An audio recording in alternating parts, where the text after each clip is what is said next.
Welcome to Policing TV from the World Police Summit in Dubai, and this edition of Talking Crime with me, Danny Shaw.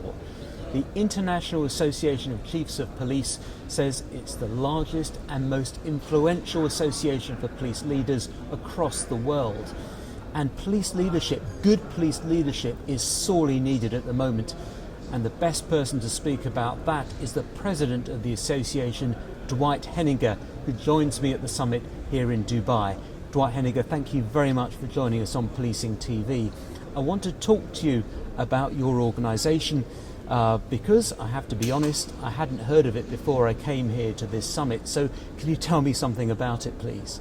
It's a almost 32,000 member organization. We're up to 168 countries, and we're excited to be here at the Policing Summit here in Dubai, because we do have a very big conference every year, and that's 15 to 18,000 people pre-COVID we would have at our conference. And so a great place to network and get to know other police chiefs and other leaders. They're not all police chiefs, obviously, number twos in command that come to that event. And my issue at that conference is there's 5 or 6 presentations that I want to go to all the time, and it's hard because they're all at the same time. So we have about 200 meetings and 200 to 300 presentations at each of our conferences. So there's something for everybody. And what is the purpose of the organisation? So the purpose of the IACP is to bring people together from all portions of the policing society and really have an opportunity to discuss the issues that are most important to them. We want to not only help the current leaders of law enforcement organizations, but we also want to help the future leaders. So developing people's skills and giving them opportunities to interact with other leaders is one of the key components of all the things we do. I mean, some people might say that what can someone, let's say, who's in charge of a small town in Venezuela, for example, learn from the head of the police service in London or in Paris? Well, I might have agreed with you 20 years ago about that.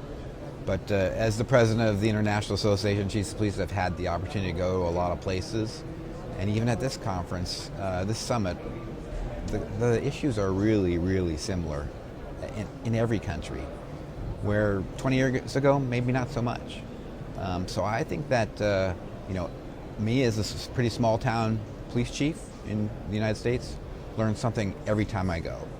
And I always pick up new ideas that I want to bring back to my community. And if I only stayed at my home agency and just did my own thing, I might not have been able to be successful for 20 years as a police chief, because you get stagnant and your organizations get stagnant and your community wants more than that. They need you to move ahead. And the only way to do that is to see what other people are doing. And during your time at the summit, when you're talking to people, what are the key themes that are emerging across policing across the world? Well, everybody's trying to figure out how to deal with the cyber issue. Our police officers are not trained well enough to handle the cyber issues. Old dogs like me, we don't really understand it that well, being a digital immigrant. It's hard for us to make that switch, recognizing that we do need to take action on these things. We can't just expect our federal authorities to be responsible for it all. We need to actually take some action, train our young officers to be able to do the initial investigations, and help them have the resources to be able to follow up when it gets over their heads. You talk about the need for police forces to be more technologically adept, for police officers to have more digital skills, but I'm sure that's a conversation that I could have been having with you 5 years ago or 10 years ago. So why are we still having that conversation now? See, earlier comment about digital immigrants. Us old guys that are running the places don't really understand that well, and so what you don't understand, you try to put off to the side. So a lot of it's been capacity and not having the skills in our organizations to understand that. And in the past, we've always sort of expected that the federal agencies, the countrywide agencies, would have the resources to do that. And so now I think there's a recognition that we understand that it's our responsibility to get our officers trained. I was just in Israel recently, and they're doing training at their basic academy on this issue so that officers come out of the academy knowing how to handle those types of crimes. And that's probably something we all need to start doing. And do you think that that is something that will be resolved as the sort of the newer generations, the younger generations who are more tech savvy, move up the ranks and become the leaders of the future? Gosh, I hope so. I hope so. The other thing is, I think there's a recognition that each of us has to take action on these things, because we've all been victims, whether it's identity theft or misuse of our credit card, or even smaller communities that have had ransomware attacks and those types of things. So I think we all recognize that we have to do something about it. Working with our IT folks has probably not been something that has been in our wheelhouse in the past, but more and more so it's really important. So technology is certainly something that seems to unite police leaders across the world, the need to improve on that. What are the other themes that you would say that are coming across that leaders need to grapple with? Well, for international crime-related issues, if that's what we're talking about, the whole issue of transnational crime is pretty much all crime now is transnational, and it's not just the cyber like we were talking about earlier. It's everything is being done in a similar manner all over the world, and the more we can share those ideas, the more successful we'll be. I've heard a lot about persons trafficking in the last few months, and that being a particularly horrible crime that is difficult for local agencies to prosecute, because they need to have a better understanding of what's going on at the national and international level. So having those be at the forefront of the mind for those officers out there handling the calls that bring them in contact with people who are being trafficked, and thinking about that this isn't just the crime they're handling, but also maybe something much more significant. Some people might think it's a bit unusual that the leader of such a big organisation, in fact, is the chief of police of a relatively small part of the United States, but you've been in policing for over 4 decades, so you've got a wealth of experience. Tell me how that started. Well, you hope that you've learned more each of those 40 years, and it's not just the same thing over and over again. But yeah, I've been very lucky to be the police chief in Vail for 20 years. And the average term for a police chief in the States is 3 to 5 years. So I'm telling people I'm my 4th or 5th life as the police chief, and I feel very lucky about that. The community's been super supportive of me, but a lot of it's, people ask me what my success has been, and that's not making decisions based on my ego. I make decisions that I think is what's best for the community and for the officers and for the leaders of the community of Vail. And so that's stood me well over the last 20 years. Is yours an elected role? No. So in the States, most police chiefs are appointed either by the mayor or the city manager. I'm appointed by the city manager. And then the sheriffs are typically elected in their positions. But that makes it easier for you perhaps to make unpopular decisions, because you're not going to be answerable at the ballot box. Right. The sheriff will tell you that I'm elected every time there's a council meeting, but I don't feel that way. I really feel like I can do the right thing for again, balancing the needs of the community versus the officers and the decision makers, the policy makers in our community. I noticed that one of the problems that you've had in Vail, which has got a ski resort, was ski pass fraud. Tell us about that, because I've never heard of that as a crime before. Well, ski passes are expensive these days. How much? Well, a daily pass could be as much as $200 US, but you can buy a season pass for about $800 or $900. So some folks, particularly as it gets towards the end of the season, will maybe give their pass to someone else, or somebody will borrow it if they're in a shared home or apartment, and just take it out and use it. And the ski area calls us and tells us when somebody's using somebody else's pass, and they take it pretty seriously. And so we recently put out a media release encouraging people not to do that, because we don't want them to get in trouble. We joke about not coming on vacation and leaving on probation. So it's perhaps one of the lesser crimes, I suppose, that the global policing community has got to worry about. Exactly. It's not the big crime, but it's a theft of services. As is the way we look at it, and we want to make sure that people are, because the ski pass is a fairly inexpensive product, that they're treating the ski area appropriately. But I imagine in your over 40 years, you have dealt with some pretty nasty incidents. Have you ever thought at any particular time, I've got to get out of this profession? Because most police officers don't last 40 years. They normally do 20, 25 or 30, certainly in the UK. Well, that's true for the States too. So I spent 20 years in Southern California as a police officer and learned a lot, had a lot of good experience and a lot of good mentors who helped me develop my skills and become a good leader. Left Southern California as a captain. I came to Colorado to run a statewide training institute and police academy, and then got the job in Vail. And so I've been very lucky to have that job for, like I said, 20 years, and every day is different, and I think that's what's kept me interested in the job, is that policing is different every day, and there's something else to think about and some new problem to deal with on a regular basis. And being the president of the International Association of Chiefs of Police is a great way for me to give back to a profession that's been wonderful to me over the last 40 years. One of the events that had a profound effect for policing was, of course, the murder of George Floyd in America in 2020. Have you seen the changes that have taken place since then? Well, so much about policing is about trust building, and I think I've worked for 20 years in Vail to build trust with not only the regular community members, but also our immigrant communities, and who are primarily the service workers in our community. And building that trust has been a good stead for me. So when the protests happened around George Floyd,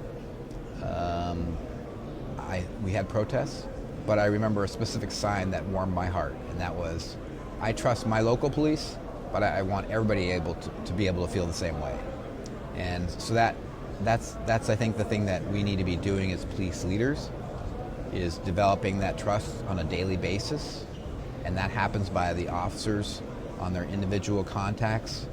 Maybe they talk to 20 people a day, and each one of those is an opportunity to build trust. And it has to be repeated with most people, particularly people of color who are concerned about past incidents that have occurred with their families or friends. And so it's super important that those officers are working every day to build those trusting relationships. So otherwise, when a really bad thing happens like the George Floyd incident, you don't have any reservoir of trust to rely on. And so then you're starting from scratch. And that's not healthy. We saw that all over the States. And unfortunately, those have become issues in other places around the world too, that have paid attention to the interactions between police and communities of color. So you have to, in a sense, carry an umbrella when the sun is shining, as it were. Exactly. Yep. Because when it starts to pour with rain, you're in trouble already. Yeah. Yes. And what work is the association doing to try and rebuild trust? We feel that rebuilding or building that trust with communities, particularly in the United States, because of what happened after George Floyd, is got to be our focus. And we know that's happening around the world, that there is places where trust is not as good as it could be with our local police. So for the next 5 years, we've committed that this is our primary focus. And we have a lot of products that are available on our website and to our members to help them build trust in their communities. And so we're excited about that opportunity, and we're excited about being able to share those skills and those opportunities that they can use in their communities. And clearly, some of them will not be appropriate culturally for their community, but we want them to have those skills. And what we're hoping to do is give agencies an opportunity to work on trust building and then give them recognition for the officers who are doing that work. So we'll have a number of, say, 20 or 30 things that we want them to work on, and that an agency will take a pledge to work on those things over the next 30 to 40 months, and then we will give them recognition for doing that. You talked, and one of those things is about the interactions you have on a daily basis, 20 interactions, if they're all positive, if they're all respectful, and so on. That slowly but surely builds trust, builds confidence. But to communities who felt over-policed or who witnessed incidents of assertiveness by the police or disproportionate use of force, where do you start from that position? It's a difficult problem, and many of these stories in disadvantaged communities come from 200 or 300 years ago, when maybe the police were the implement of implementing unfair practices on behalf of government. And our president in 2016 made an apology on behalf of policing to disadvantaged communities about that, and I respect him for doing that at the time. And in my inaugural speech as the president of IACP, we replayed a portion of that, because it's an important first step to breaking down those barriers between the police and communities that are distrustful of the police. Yeah, it's a tough job, and there might be some people who think, well, what's a white middle-aged guy from Colorado in America going to teach me about, or going to understand my history or my problems and why I don't trust the police in another country? Well, you're 100% right, and it's important that we're recruiting to make sure that our organizations, our members represent the community. It's important that we are open to listening about what the issues are for the communities that feel disadvantaged, and working hard to address the issues they have. And then going back to those interactions, you always say that 20 good things can be washed away by one bad thing. And if the community doesn't trust you on that, and I agree, it's much harder for, and I appreciate you calling me middle-aged white man, I recognize that that's a hard conversation to start, but having the conversation is super important, and you got to start somewhere. But if you have a department that represents the community, it's much easier for those folks a lot of times to start those conversations. But many communities of color are very hard on officers of color too, and make it very difficult for them too. So that's us as administrators' role to really support them also. Do you think that police haven't listened enough or haven't been open enough in the past, and that's one of the problems? I mean, you talk about listening and having to understand and so on, but do you think that's one of the things that police have been too closed off in the past? Absolutely. That's been the culture of policing, is we'll tell you what you need, and we'll tell you what we want to tell you about it, and you'll like it, right? And that's probably not acceptable anymore these days. Transparency is critical. That means posting your policies that are of a controversial nature, usually about use of force and how you're going to investigate complaints about the police. And having that on your website is a really good starting place. And then communities can hold you accountable to those things. And if you're not living up to them, they have the tools to be able to do that. Do you see any jurisdictions or any particular countries or police forces that you look to and you think, I think they've got it about right?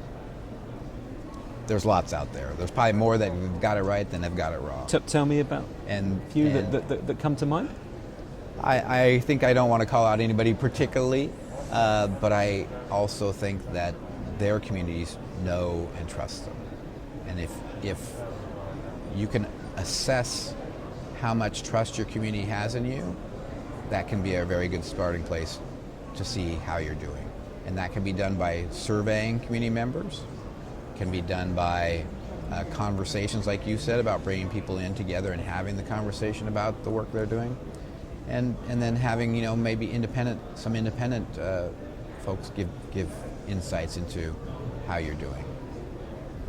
I know that your organisation is involved in a program to help deal with incidents of mass violence, mass disorder, demonstrations and so on. What can you tell me about that program and the work that your association's been doing? So it probably would be important for me to take a little step back on that and explain that the International Association of Chiefs of Police is not an operational oriented organization. We have 27 committees on a wide variety of topics, and then we have 17 sections that are open to anyone who wants to participate. And each of those committees and sections have been asked to look at the mass violence that we saw and how we reacted to that. And the past president, Cindy Renault, who was the president before me, she put together a task force to look at that. And that group did a lot of work working with our committees and sections to identify best practices and areas that we were weak in how we responded. And what we found out of that is that the way we've always handled demonstrations doesn't work anymore. Because in the past we would tell people to leave. If they didn't leave, we would say it was an illegal gathering and tell them that if they didn't leave, we would then arrest them, and then we might use gas or some other type of projectiles to encourage them to leave, and then maybe make a few arrests. Well, the problem now is people get on their social media and say, let's regroup right around the corner and start this over again just on the next block over, where in the past they would just probably have left. So it's important that we kind of reevaluate how we deal with those things. And that means taking the time to meet with the organizers of an event. Particularly hard to do when the event is about the police as opposed to some other topic, and come up with a plan with them on how you're going to deal and what do they want to accomplish and how you're going to deal with it. And then make sure that you've done good training for your officers so that they don't overreact to situations, and they know the plan for the day, and then have good supervisors who prevent the officers from losing their cool when somebody's picking on them specifically. And so all of those things come together, and then after each event, taking the time to do a good after-action review and ensure that all of your policies and procedures were followed and that you followed the plan that you put in place. Social media has really changed things, hasn't it? For everything we do, hasn't it? Whether it's trust or whether it's how we police a mass demonstration or how we interact with our community, social media has been the big change factor. And again, for us old dogs, it's a hard one to get over when we're used to really, this is our immediate release, here you go, enjoy it. Yeah. If you were still president in 5 or 10 years' time, I wonder what the challenge will be then. If it's not social media, and you look into the crystal ball and say what it might be in 5 or 10 years. If I knew that, I'd be making a lot more money doing a lot smarter things than being the police chief. But I think that the cyber issue is one that's not going to go away anytime soon. And we're all going to have to learn more about how we protect ourselves from people who are probably really smart and it could have a great job if they chose to do it legally. But I think that's something that we're all going to have to work at and get used to and figure out how to deal with. Dwight Henninger, thank you very much indeed for joining us on this edition of Talking Crime for Policing TV. Thank you. It's wonderful talking with you. Thank you for the opportunity.